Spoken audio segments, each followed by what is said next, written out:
the third anniversary of our relationship. He was having dinner with his white moonlight at the restaurant I had booked, while I waited at home alone until well past midnight.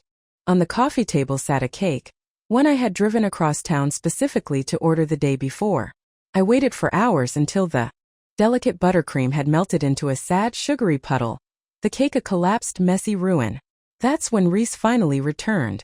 He smelled faintly of stale cigarette smoke. Exhaustion etched on his handsome face as he walked towards me, reaching out to pull me into a hug.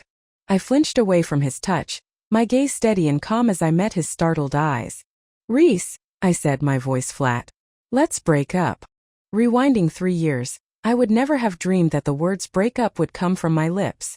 Back then I had been nursing a silent, desperate crush on Rhys for 5 long years. Just when the endless, unrequited longing threatened to push me to my limit, Rhys suddenly, well, he didn't really confess. He simply touched my head after I had once again delivered late-night snacks to his apartment building downstairs, then lowered his head and kissed me. I stood rooted to the spot, every muscle tensed, my heart hammering a frantic rhythm against my ribs. Rhys kissed me for a long time, the city sounds fading away, and then pressing his lips softly against mine he whispered, "Want to give this a try?" "Okay." I managed, the single word barely a breath. I couldn't refuse him. He knew that perfectly well. He had always known.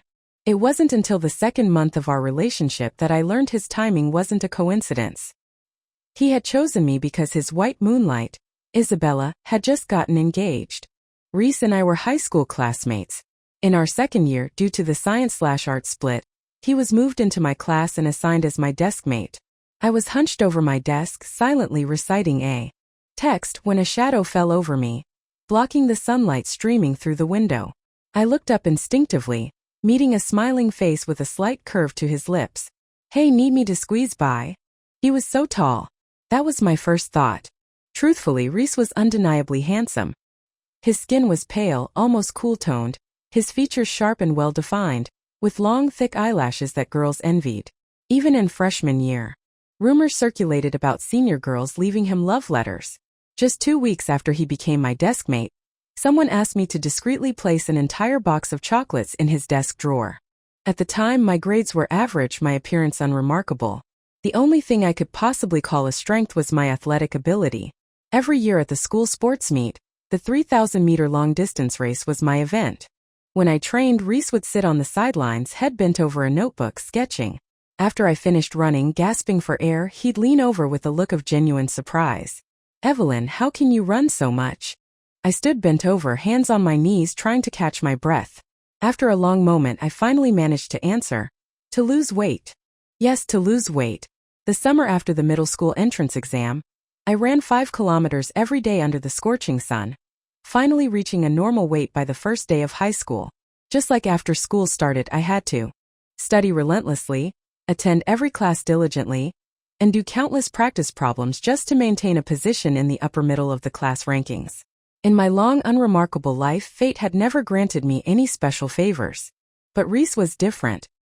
He rarely paid attention in class, and the practice booklets assigned were usually copied haphazardly from mine right before they were due. Yet, even with this casual approach, his grades were always better than mine.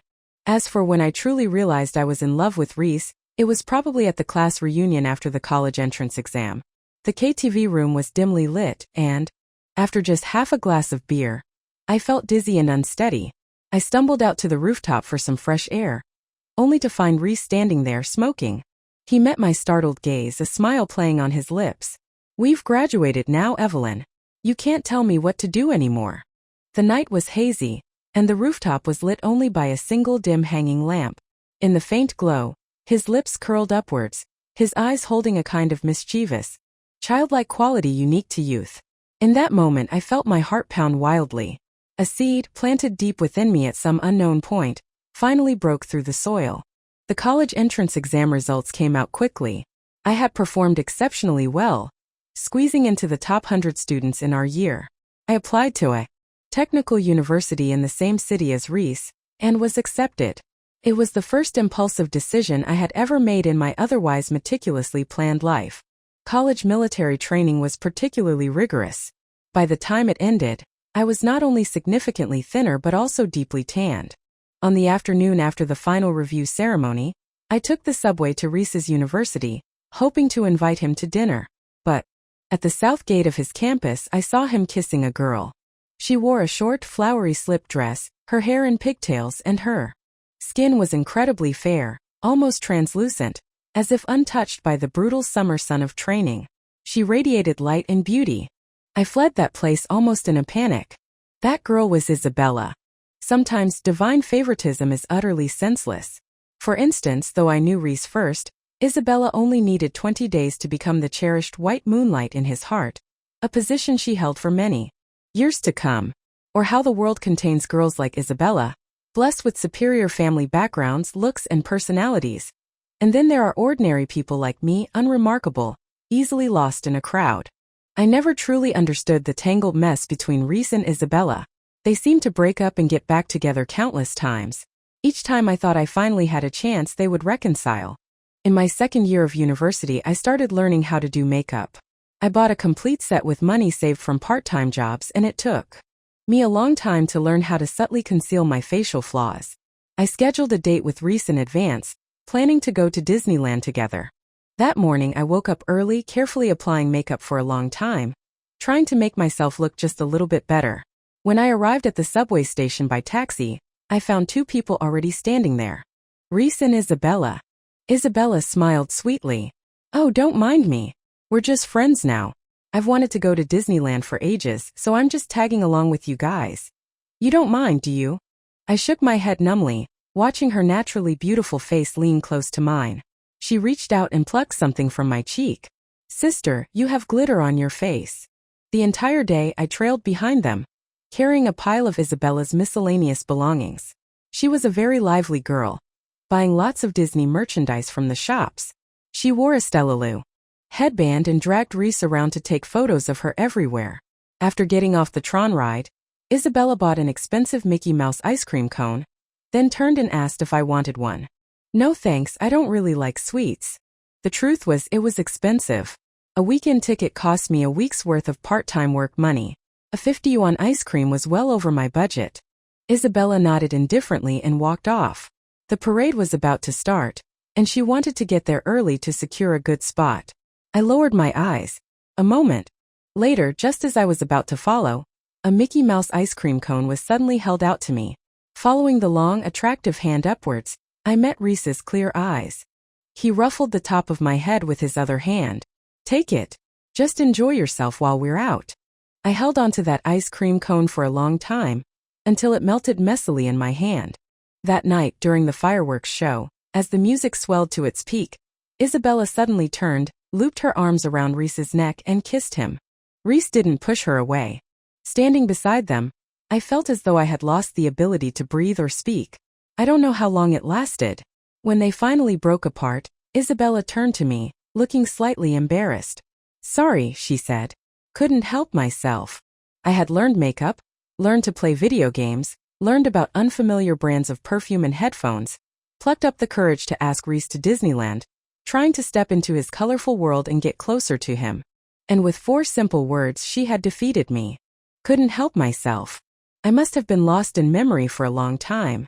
When I snapped back to the present, I saw Rhys in front of me, his expression a mixture of panic and helplessness. "Evelyn, I didn't mean to come back late. I was working overtime." His explanation died in his throat the moment his eyes landed on the text message displayed on my phone screen. I rubbed my temples, feeling weary. "I've taken clients to that restaurant before, so I got a membership. You and Isabella had dinner using the reservation I made, and they automatically sent me a confirmation text. It was a difficult restaurant to get a table at, so I had called well in advance. Just before leaving work, Rhys had suddenly messaged me, saying he had to work overtime and couldn't make it to dinner. Was in a meeting at the time, so I sent him the QR code for the reservation number, asking him to help me cancel the table. 2 hours later, after arriving home with the cake, I received that text message. I looked at Rhys. On his handsome face, a look of bleak despair slowly bloomed. He reached out and gripped my wrist. I didn't pull away, and a little color returned to his ashen lips. "I can explain, Ellie, I can explain." I shook my head. "There's no need, Rhys. It's not your fault. I've known some of this for a long time. I just refused to give up. In the hours I had spent waiting for Rhys to come home, I replayed the past events in my mind. Only then did I realize that perhaps, if I hadn't been so stubbornly chasing after him, I would have been better off than I was now. It wasn't as if no one else had liked me. In my third year of university, a senior from my major, who was doing postgraduate studies, had confessed to me. But at that time, I was so lost in my hopeless crush on Rhys that I never agreed. It wasn't until last month, when I unexpectedly re-encountered that senior Marcus, during a new project collaboration. After the meeting, he remarked to me, "Evelyn, you've changed. You're different now." I smiled. Have I? I knew I had. 3 years of navigating the working world had pushed me to grow rapidly. Sometimes when I looked at the face in the mirror carefully, made up and polished, and thought of the cheap glitter flake Isabella had plucked from my face years ago, I would feel a moment of surreal displacement. I won't break up. Ellie, I won't agree to it. I snapped back to the present, seeing the stubborn look in Rhys's eyes. He was at heart a bit childish. After we started dating, Rhys often played various video games with me. I had absolutely no talent for it, usually just mashing the buttons randomly. At those times, Rhys would lean in, wrapping his arms around me from behind, take the controller from my hands, and execute a flurry of smooth, skilled moves. In the summer, when we wore lighter clothes, my back would press against his warm chest. Without realizing it, I'd sometimes put the controller down, and we'd tumble together onto the bed behind us. I also loved grocery shopping with Rhys. These mundane, everyday scenes made me feel, for a fleeting moment, like we were heading towards a lifetime together. Each time I pushed the cart through the fresh food section, carefully selecting ingredients, Rhys would mysteriously disappear, only to reappear minutes later, dropping 2 boxes of condoms into the cart. He would then lean in and whisper in my ear, "Heard they're a new flavor. Let's try them tonight."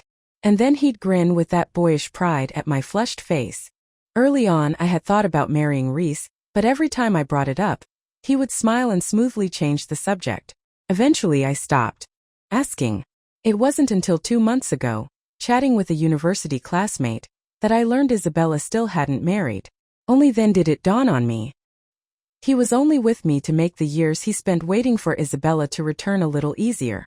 I pulled my hand free from Rhys's grasp, stood up, and dragged over the suitcase I had packed earlier. His face was pale as he watched me. "Ellie, I was wrong. I truly know I was wrong." I swallowed the ache rising in my chest, speaking calmly. "I know this might be hard for you to accept right now, but I want to move out for a while. You should get used to it too." "I can't get used to it." I dragged the suitcase towards the front door, Rhys following closely behind. I opened the door. Marcus was standing outside, offering Rhys a gentle smile. "Excuse me," Marcus said smoothly. "I'm here to help Evelyn move." Marcus naturally took the suitcase from my hand. I took the keys from my pocket and placed them gently on the shoe cabinet. As I pulled my hand away, Rhys quickly covered it with his own. He looked at me, then at Marcus standing behind me, his eyes filled with palpable despair and pain. That look was one I had likely worn countless times myself when I saw him with Isabella, but it had always been hidden beneath the silent armor of my pride. I had already lost so much dignity in loving him. I couldn't surrender my last shred of self-respect. I pulled my hand away firmly, then patted his hand comfortingly, speaking with a generosity I didn't entirely feel. "Rhys, you're free." Rhys pressed his lips together, shaking his head with difficulty. Marcus spoke easily. "Evelyn, let's go," he added. "Some things aren't convenient to take tonight. I'll arrange for movers to come over the weekend." I forced myself to ignore Rhys's devastated expression, made my point clear, and turned to walk out with Marcus. Rhys followed us all the way to the elevator, his voice near a plea. "Ellie, wait, let's talk." "There's nothing to discuss." Marcus suddenly turned around, leaning a hand against the wall, shielding me slightly. He smiled at Rhys. "You and Evelyn have broken up. It's best to part amicably." Rhys's gaze sharpened, turning towards Marcus with a sudden blade-like coldness. He asked coldly, "Who are you?" Marcus's smile remained gentle and composed. "I'm Evelyn's senior from university. My name is Marcus Lynn." Rhys's heavy gaze swung back to me. "Are you with him?" I lowered my eyes for a moment, then raised them again, looking at him steadily. "Rhys, we were together for 3 years at least. Don't think of me as being as squalid as you. After I said that, the last flicker of light in his eyes died. I didn't say anything else, turning to step into the elevator with Marcus. As a senior 3 years older than me, Marcus had a very mature and steady demeanor. He didn't ask any questions, simply drove me to a friend's empty apartment, and then said goodbye with thoughtful consideration. It's late. Get some rest. Call me anytime if you need anything. I thanked Marcus, took a quick shower, and lay down in bed, but sleep wouldn't come. To my surprise, I found my mood exceptionally calm after leaving Rhys. Perhaps I had been preparing for this moment for longer than I knew. Ever since I noticed him subtly avoiding my gaze when texting, or when I finally understood he had been waiting for Isabella to come back all along. The next morning I went to work as usual, only to find Rhys waiting for me outside the office park entrance. Pedestrians hurried past, casting curious glances. After a moment of silence, I took the initiative, taking hold of his wrist and pulling him over to stand beneath a nearby tree. Rhys, what do you want? I frowned, looking at him. It's almost 9, I need to get to work. I don't want to break up with you. He gripped my hand tightly in return, his fingertips icy cold against my skin, his eyes unusually stubborn. At least let me explain. Isabella and I are innocent. I felt a brief moment of disorientation. Throughout our relationship, no matter the season, his hands were always strangely cold. I had even urged him to see a traditional Chinese medicine doctor, who said it was due to cold entering the body and required acupuncture. Rhys adamantly refused, so I had let it go. In the winter when it was cold, he would always chase me, trying to put his hands in my pockets, even reaching under my clothes to press against my waist. Sometimes when I'd glare at him, he'd put on an innocent face, whining that he was cold. I always compromised. These details from the past, which I had convinced myself were sweet and loving, now felt like knives piercing me, laid bare by the truth of our relationship. Because in that moment I suddenly remembered. It was a winter day, perhaps 5 years ago. I was on my way to a part-time job and happened to see Rhys and Isabella on the commercial street near the university. It was Christmas Day, and a light snow was falling in Shanghai. Rhys pressed his frozen, red fingertips to Isabella's face, and she immediately slapped his hand away. He stood there for a moment, slightly stunned, but then quickly sighed and put his arm around her shoulder. All right, I wouldn't want you to be cold either. That perhaps was the difference between true love and settling. Snapping back from the memory, I curved my lips into a faint, bitter smile. Okay, whatever you say is fine, but I really need to get to work. Rhys, I'm not like you guys. I have to rely on my job to support myself. The year we graduated, Rhys's father's company ran into serious trouble. Their capital chain broke and they were on the verge of bankruptcy. Isabella broke up with him decisively. Rhys, it's not that I don't love you, but after your dad went bankrupt, we're not from the same world anymore. Do you understand? She left him cleanly without looking back. Rhys got half drunk and called me, saying he was hungry. I grabbed a jacket and, like many times before, I bought him late-night food and delivered it to his apartment building. That's when he leaned down and kissed me.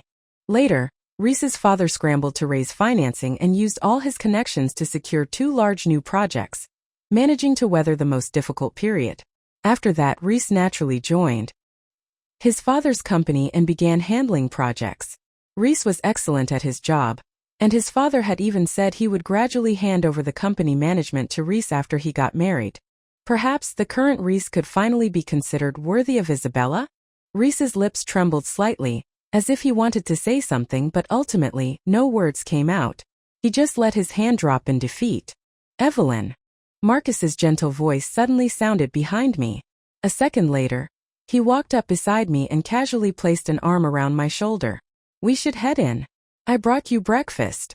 I didn't look at Rhys's hurt expression, turning instead to walk into the office park without looking back. After turning the first corner, Marcus immediately removed his arm from my shoulder. All right, he said. Didn't mean to take advantage.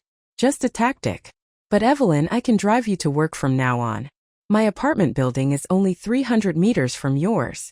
It's okay, the subway is fine. I politely refused, then quickly added, I'll transfer the rent money to you later. Sorry to trouble you, to pass it on to your friend. Last night, when I received the text message from the restaurant, Marcus happened to call. After a moment's hesitation, I asked him if he could come help me move. Marcus agreed readily, even offering his friend's empty apartment for me to rent for a few months. I was very grateful to Marcus, thinking I should treat him to a meal over the weekend. As for other things, I figured it was best not to bother him if I could handle them myself. My plan was sound, but a few mornings later, a heavy rain poured down. As I carefully walked to the entrance of my apartment complex, under an umbrella, a familiar black car slowly pulled up beside me. The window rolled down, revealing Marcus's kind face. "Get in." I closed my umbrella and opened the car door, sliding inside without hesitation. Marcus smiled. "I thought you'd refuse me again." I buckled my seatbelt and laughed. "I'm not that ungrateful. Brought you breakfast. It's in the glove compartment. Eat it while it's warm." Marcus was very good to me. It was a kindness that adhered to politeness, but also had a clear undertone of distinct preference. So much so that when he dropped me off at the office building entrance that morning, the front desk Xiaojie young lady, who happened to see us, quietly asked me later, "Evelyn, are you and Marcus dating?" I smiled and denied it. We just happened to live close by, and it was raining outside, so he gave me a lift. At noon, I stayed in the office for a bit longer than usual to fix a bug. The front desk staff came in to find me again, her eyes a little strange. "Evelyn, someone's looking for you outside." When I went out, I found Rhys standing there. He held a double-layered bento box in his hands, standing a few steps away, looking at me quietly. Sunlight streamed in through the glass wall on one side, illuminating his already handsome face, making his features look even more defined and exquisite. Time seemed to have been especially kind to Rhys. In the past 3 years, I had grown rapidly under the heavy workload, but it had also brought fatigue and a sense of being worn down. Yet, the vibrant boyishness about him was just as it had been when he first captured my heart. I led Rhys into the small pantry room, frowning. "What are you doing here?" He gently placed the lunchbox on the table. "Didn't you say the company cafeteria food wasn't great? I made your favorite dishes." My gaze swept over his hands resting on the lunchbox. His long, elegant fingers bore 2 distinct red marks, like recent burns. He had never been very good at cooking. Before, warming up leftover fried rice in the microwave, or making a simple tomato and egg noodle soup for me when I worked late, had been the extent of his culinary skills. I took a deep breath. "Rhys, we've broken up. Do you understand that? You never even loved me in the first place, so why are you putting on this act?" The memory of him deliberately using me to provoke Isabella back in university surged forward. A sharp pain in my chest that forced me to clench my hands at my sides. Rhys stepped forward, lowering his head. His lips pressed together as he looked at me. "Could you just consider me starting to pursue you again? Is that okay?" I shook my head. His eyes darkened, his face turning pale. I didn't understand. Since Isabella was back, why was he still clinging to me? In the end, Rhys insisted on leaving the bento box and left. I stood in the room for a moment, then sat down and ate the lunch. To be honest, it wasn't very good. Rhys's cooking couldn't possibly have improved dramatically in the few days since I left. The mushrooms were burnt, and he had even forgotten to add salt. After cleaning up the lunchbox and returning to my desk, I saw a message from Rhys. "Was it good? Was anything not to your taste? I'll improve next time." His tone was tentative, a little anxious. "No, it wasn't good. Don't bring it again." I left no room for negotiation. Rhys didn't reply immediately. After a long pause, he sent a cute cat emoji, ending the conversation. Our roles and tone with each other had somehow completely reversed. The next day at noon, he appeared at our company entrance again, holding a new bento box. Ignoring my colleague's curious stares, I pulled him into the pantry, locked the door behind me, and looked at him coldly. "Rhys, this is pointless." His hand, which had been reaching out, paused and trembled. He looked at me with a face full of defeat. "Ellie, do you really not love me anymore?" I couldn't find the words. He managed a weak smile, placed the lunchbox on the table, and took the clean one I had washed from my hands. "All right, I'll go then. Message me what you want to eat tomorrow." The next day, Marcus came to our company for a phase review of the project. He was busy until noon dismissal. He smiled and said, "Let's grab lunch together. Then continue this afternoon?" I readily agreed. As we exited, we bumped into Rhys right at the doorway. The moment he saw Marcus standing beside me, the color drained from his face, leaving him utterly pale. I averted my gaze, silently lowering my eyes. Then a warm light pressure settled on my shoulder. It was Marcus. He had put his arm around my shoulder. He didn't release me until we had stepped into the elevator and were completely out of Rhys's sight. In the quiet space, he spoke calmly. Some people only start to regret when they realize they've truly lost something. But that regret isn't necessarily because they genuinely loved. Sometimes, it's just the unwillingness to accept loss. I turned to him. Are you talking about Rhys? Marcus was silent for 2 seconds, then frankly admitted, yes. Marcus, you don't seem to like him very much? I ran into you too when he came to the university to find you back then. The sun was so strong and you were running so hard you were breathless, and he didn't even crack a smile. He said this, then suddenly turned slightly towards me, tucking a stray piece of hair behind my ear. He spoke unhurriedly. Evelyn, I confessed to you 4 years ago. After seeing him treat you like that, do you think I'd have any fondness for him? Because Marcus had leaned in suddenly, the distance between us was very small. His warm breath ghosted against my cheek, carrying a comforting woody scent.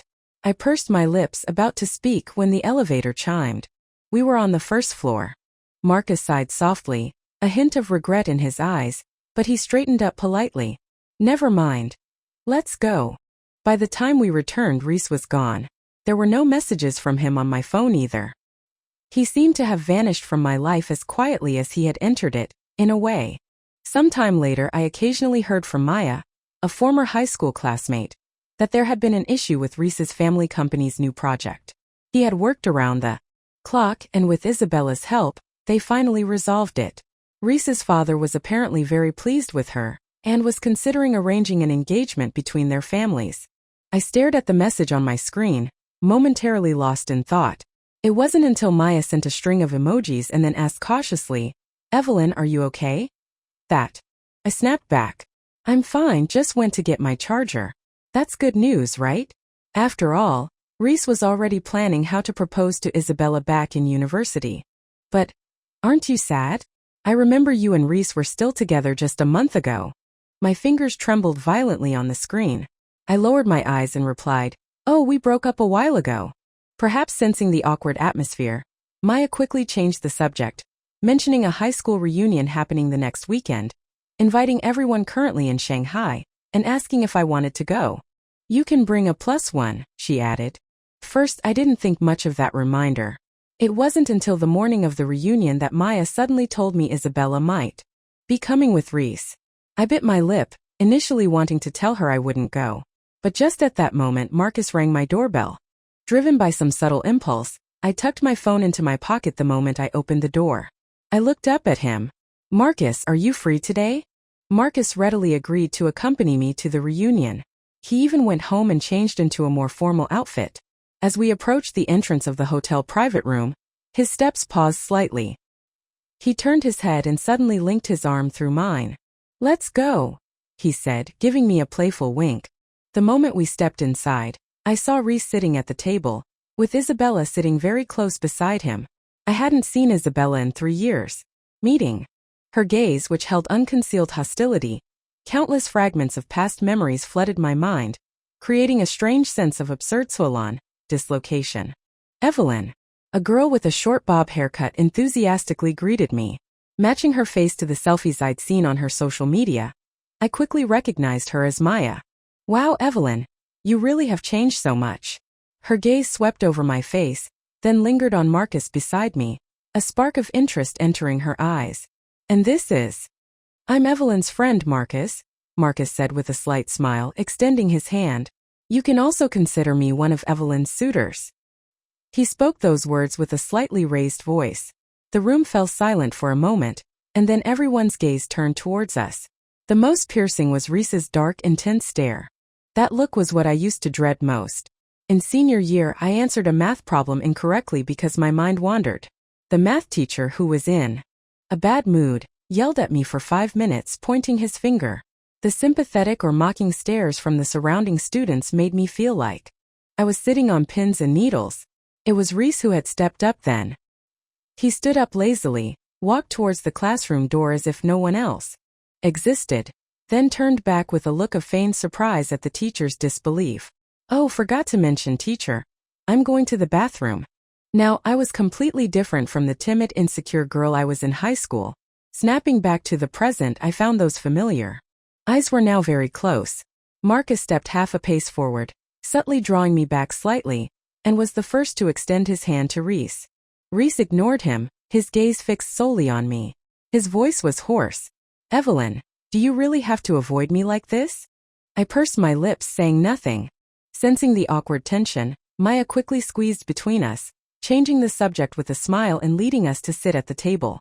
Amidst the lively atmosphere of clinking glasses and conversation, Marcus and I responded smoothly to questions. In contrast, Rhys, seated diagonally opposite me, was unusually silent, his gaze fixed on me almost without interruption. Isabella sat beside him, forcing a smile as she placed a piece of lamb chop on his plate, but he didn't acknowledge it. She bit her lip, then suddenly looked at me, her eyes curving into a smile. "Evelyn sis, it's been years. You've changed so much." My wine glass paused at my lips. I looked up at her. "You haven't changed much though." "Really? Rhys always says I've grown a lot since 3 years ago, and I think so too." She smiled, linking her arm through Rhys's and leaning her head on his shoulder. "I heard. Evelyn sis took really good care of Rhys the 2 years I was away. Thanks so much. You absolutely must come to the engagement party when Rhys and I get engaged in a few months." I hadn't been wrong when I said she hadn't changed. Before I could respond, Marcus, sitting beside me, twirled his teacup, suddenly sighing dramatically. "Ah, good tea, good tea." Isabella's expression froze instantly. Rhys glanced at me, then quietly pulled his arm away from her embrace. He said in a low voice, "I don't have plans to get engaged." Isabella's face was furious, her eyes like sharp blades slicing towards me. I met her gaze calmly and steadily for a moment. It was she who looked away first. As the evening progressed and drinks flowed freely, Maya and a few other classmates began reminiscing about the past. When they started talking about the autumn sports meet in our senior year, I abruptly stood up. I muttered, "I've had a bit too much to drink. Going out for some air." I left the room without looking back, stopping only when I reached the restroom at the end of the corridor. I stared at my reflection in the mirror, my face flushed with alcohol, lost in thought. At that sports meet that year, I had signed up for the 3,000-meter race as usual, but my period started early. I had wanted to ask for leave, but the shame and inexplicable embarrassment made it impossible to voice the reason. I could only walk onto the track, my face pale. After finishing the 3,000 meters, I was drenched in cold sweat, kneeling at the finish line, trembling and unable to stand. Rhys was the first person to notice something was wrong. There was no romantic Princess Carrie like in an idol drama. He just called another male student over, and together they helped me to the school nurse's office. After seeing that I was hooked up to an 4 drip, they quickly left. However, not long after, while I was still receiving the glucose drip, he returned. It was evening and the music from the art festival outside began, colorful lights flickering, a sliver of light occasionally slipping through the window cracks.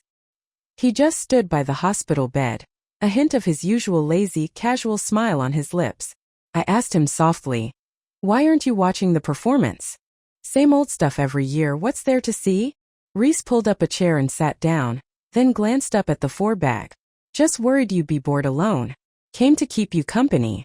In that moment, I almost believed he had come just to be with me. That is, until Rhys took out his phone from his pocket, opened a game and then winked at me. "Shua, don't tell anyone." The idealistic bubble of anticipation instantly burst, but the seed of affection had, nonetheless, been silently planted.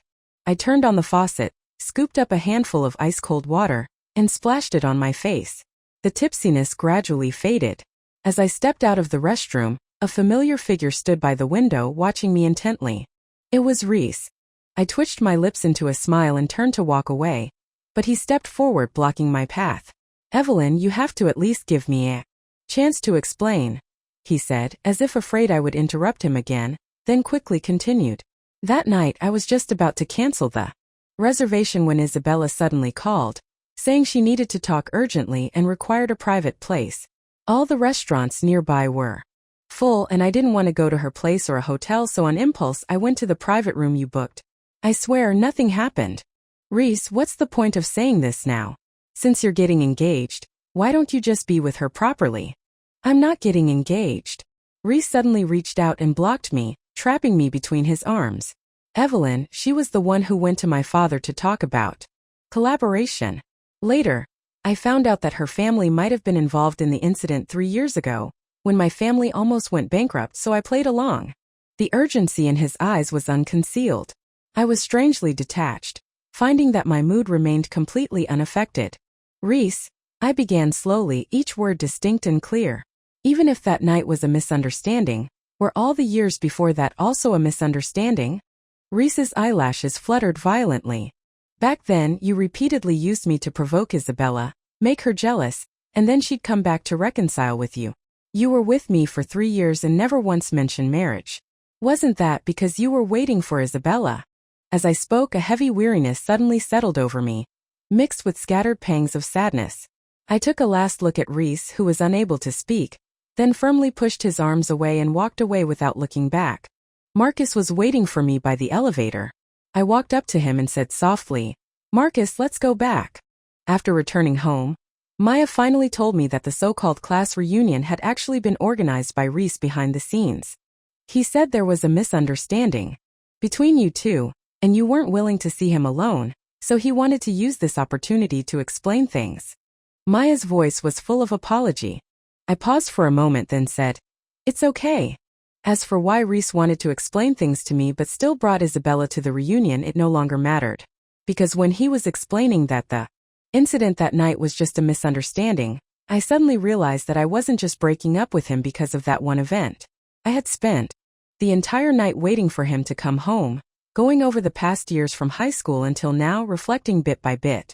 Only then did I realize that my love for him had slowly diminished during the long, fruitless wait, disappearing entirely the moment I heard Isabella still wasn't married. In the eyes of others, I was a spineless girl who had chased Rhys for years with no dignity. But I knew that I had been waiting for an opportunity to finally let him go.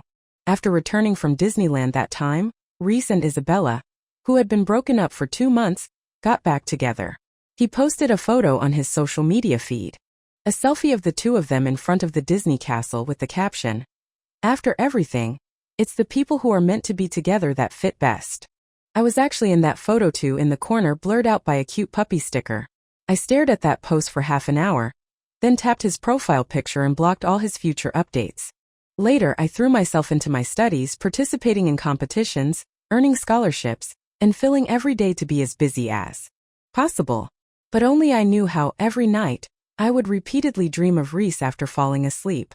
I dreamt of study hall in high school, me diligently doing practice problems, while he was beside me, sprawled across his desk, lazily asleep.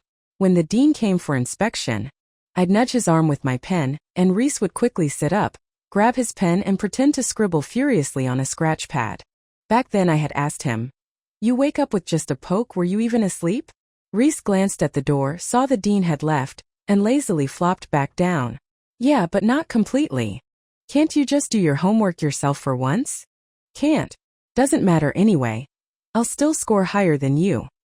He closed his eyes again, his long eyelashes casting a small shadow beneath them. "Going back to sleep. Wake me up when the teacher comes." I would wake up from the dream just as the sky was beginning to lighten.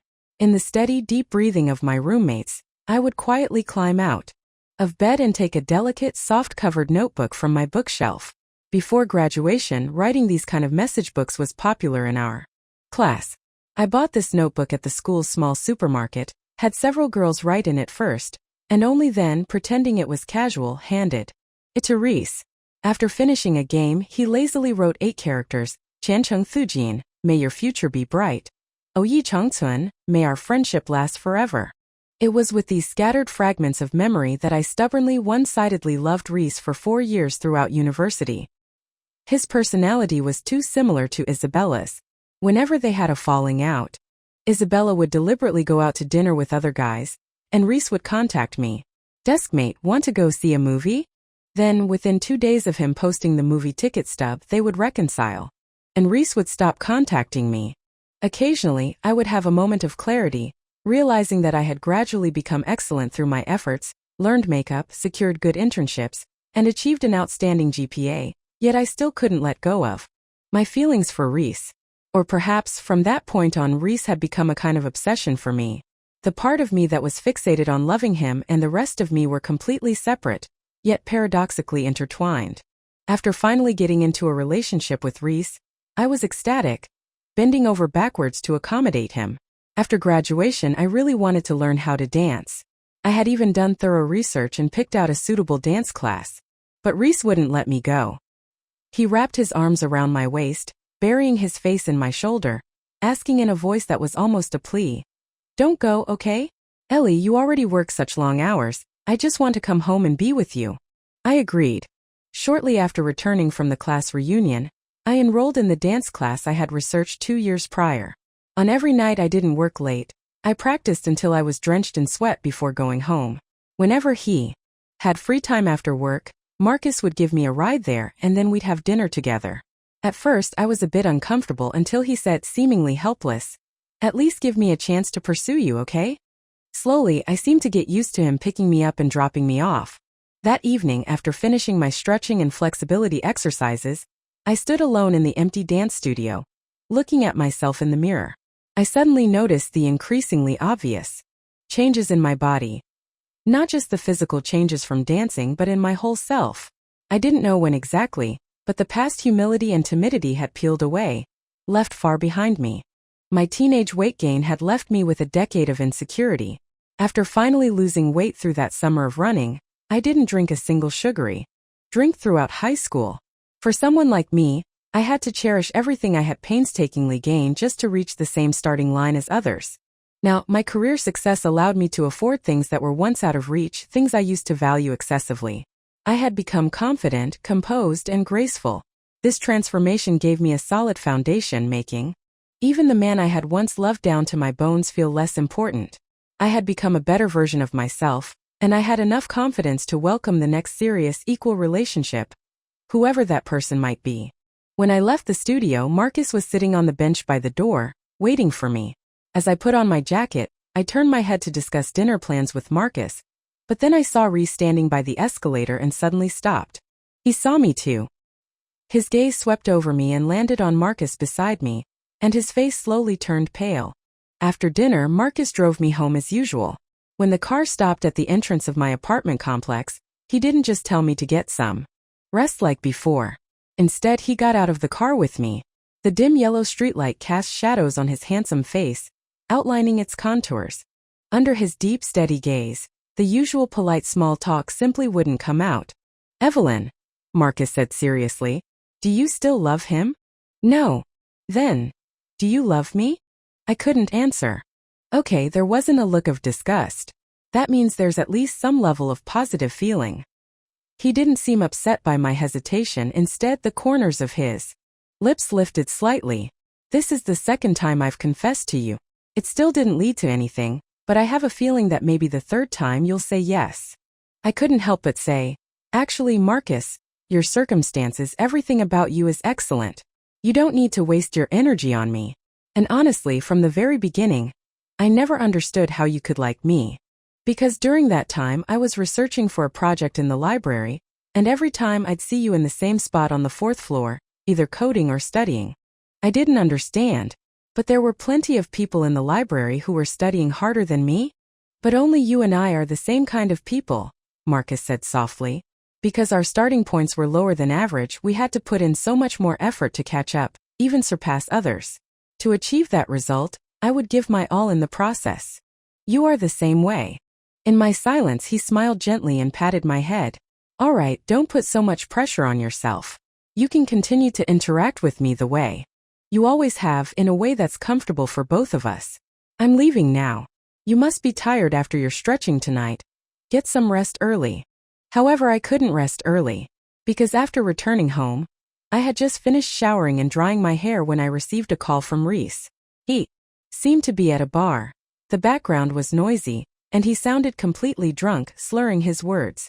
He just kept repeating into the phone, Ellie, you liked me for so long, you can't just leave me." I was about to hang up decisively when someone else took the phone. "This gentleman is drunk. We can't get him to leave. Could we trouble you to come pick him up?" Half an hour later, I took a taxi to the bar. Pushing the door open, I spotted Rhys in the corner. I walked over and sat opposite him, quietly watching him. Rhys lifted his eyes, hazy with drunkenness, and looked at me, a hint of scattered grievance in his tone. Ellie. For some reason, I suddenly remembered that summer 5 years ago. That summer, neither Rhys nor I went home.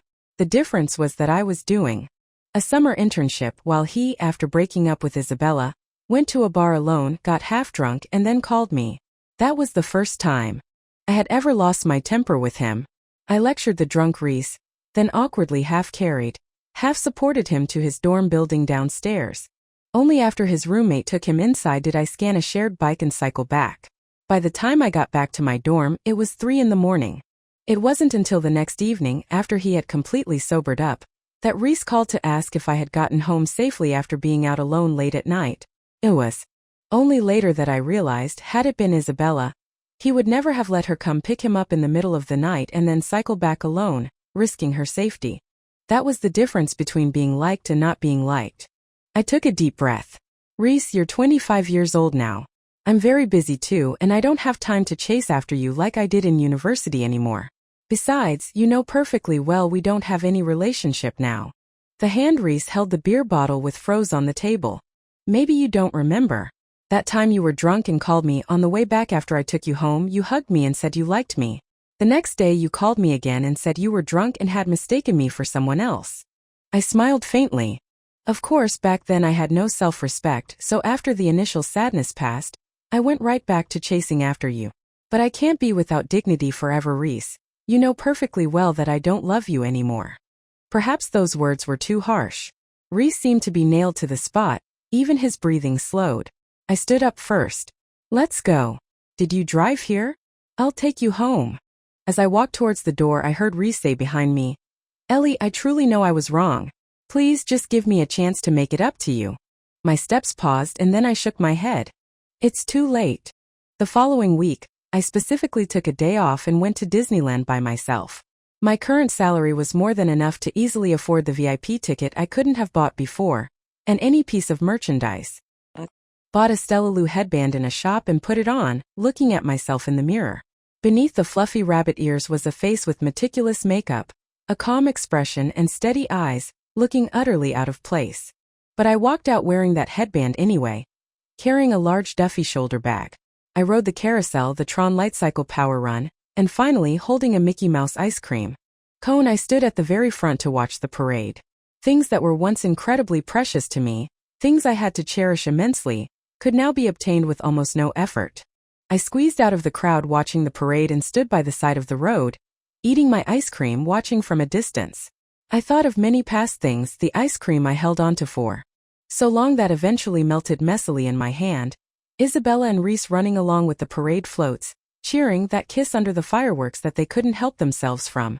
In the crowd watching the parade, there was a couple who seemed to be having an argument. The girl with pigtails was so upset her eyes were red, but she was instantly soothed by the Mickey Mouse ice cream cone the boy ran off to buy and brought back. I watched them almost entranced until a cold drop fell on my hand, and I realized I was crying. Because in that moment, I suddenly understood what my real obsession had been. All along, what I had wanted most was Rhys's sincere, unqualified preference. Not his casual indifference in high school, not his hot and cold behavior in university, and not the settling and inequality of our 3 years together. I wanted him to genuinely love me most, to love only me, even if it was just once. But I had never received it. In the evening, I watched most of the fireworks show alone in the plaza. As I turned to leave, I received a call from Marcus. Evelyn, where are you? Disneyland. As the word left my mouth, I realized my voice was slightly hoarse, a lingering trace of tears. On the other end of the line, Marcus's voice paused, then he said, Want to grab a drink tonight? I said yes. Marcus drove over and we went to the nearest bar. There was a jazz band playing on stage. Amidst the lazy music, Marcus and I had several drinks, my vision becoming slightly blurry. Since we couldn't drive after drinking, we decided to stay at a nearby hotel. Marcus stood at the front desk and said softly, 2 king rooms. I suddenly interrupted him. 1. Then, seeing Marcus's surprised look, I repeated, 1 king room. In the world of adults, one look is enough for a knowing understanding. I knew Marcus had gone out while I was showering, and I knew exactly what he was going to buy. The slight buzz from the alcohol perfectly set the mood. I wrapped my bathrobe around me and leaned back against the sofa, hooked my arms around Marcus's neck and kissed him languidly.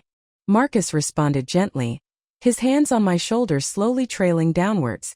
But when his warm fingertips reached my waist, I suddenly stopped him. Wait. He immediately pulled away. Let's not. I held my forehead, shaking my head hard. Marcus, you're a really good person. I don't want to use you as a tool to escape my long past with Rhys. That wouldn't be fair to you. The intoxication faded a little. In my gradually clearing mind, I realized clearly that even after the 7 years of humble, fruitless effort with Rhys, I still held out hope for pure love. What I wanted always was unqualified love. Marcus was good, and continuing to spend time with him, I might very well fall in love with him and give him all of my heart. But it couldn't be now. I pulled my bathrobe tighter, steadying my uneven breathing, then stood up. I'm sorry, Marcus. I'll go open another room downstairs. He placed a hand on my shoulder, making me sit back down. No need. You sleep here. I'll go. I watched Marcus's back recede, but just as his hand reached the doorknob, he stopped and turned his head slightly. Evelyn, don't feel pressured. I told you I genuinely like you. So I can wait. After returning, I found another suitable apartment and moved out of Marcus's friend's place. A few days after moving, I heard from Maya about Isabella's marriage. Apparently, back when Rhys's family almost went bankrupt, there was an issue with a big project, and later it turned out Isabella's family was behind it. Rhys spent ages navigating that, finally finding the evidence. The reason Isabella got married so quickly is that it's a commercial marriage, to save her family's business. Maya sounded quite emotional as she finished explaining. I smiled, echoing her sentiments for a moment, then hung up the phone. Sometime later I received a call from Rhys. He said I had left something at his place and asked me to come over to pick it up when I had time. Standing in that apartment I had lived in for 3 years after being away for 6 months, I noticed that the furnishings were exactly as I had left them, but a sense of unfamiliarity had already taken root in my heart. Rhys stood before me. He didn't immediately give me the item I had left behind. Instead he said, "You've lost weight." "Oh, I've been practicing dancing a lot lately. It's a lot of exercise." I paused for a moment, answered him, then asked, "Where's my stuff?" Rhys turned and went to the bedroom, returning with a notebook, which he handed to me. The cover of the notebook was completely unfamiliar to me. I had no memory of ever buying such a thing. I looked at Rhys questioningly. He took a deep breath and said softly, "Open it and take a look." I opened the notebook and froze. On the yellowed pages was a drawing of a girl in a school uniform with a high ponytail. She was running with all her might on a track, behind her the green field of the soccer stadium, and the setting sun slowly descending in the distance. Memories from the past rushed back like a gale. I suddenly remembered that before the sports meet that year, when I was practicing the 3,000-meter run on the track, Rhys was sitting on the sidelines drawing in a notebook. He had never shown me that notebook before. A sour feeling welled up in my chest. I looked up at Rhys, hearing his voice filled with pain. Actually, that summer in our second year, even though I was drunk, I didn't lose consciousness. What I said about liking you was true. Saying I mistook you for someone else was the lie. Ellie, I've had several sessions of treatment, and my hands aren't cold anymore. I've even learned to cook. His voice trailed off, getting softer and softer, until he saw my calm expression and stopped abruptly. But you're still not coming back, are you? I didn't know what to say. If he had shown me this drawing 6 months ago, maybe I really would have gone back to him.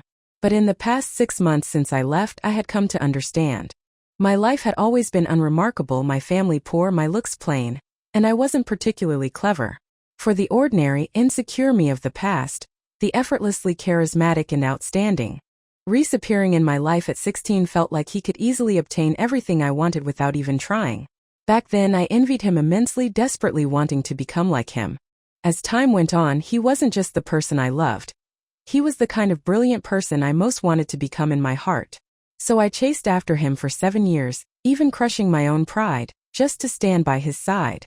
But thankfully, I wasn't just chasing him. I was also accelerating furiously on my own path, not daring to stop for a moment. In the process of pursuing Rhys, I abandoned my dignity, gave up my pride, but the one thing I never gave up was my future. And now it had finally rewarded me, allowing me to become the person the 16-year-old Evelyn most wanted to be: confident, composed, and graceful. This transformation gave me ample confidence, so much so that even Rhys, whom I had once loved to my core, became unimportant. I had become a better version of myself, and I had enough confidence to look forward to the next wholehearted, equal relationship, whoever that person might be. I returned the notebook to Rhys. "You keep it. I don't need this anymore."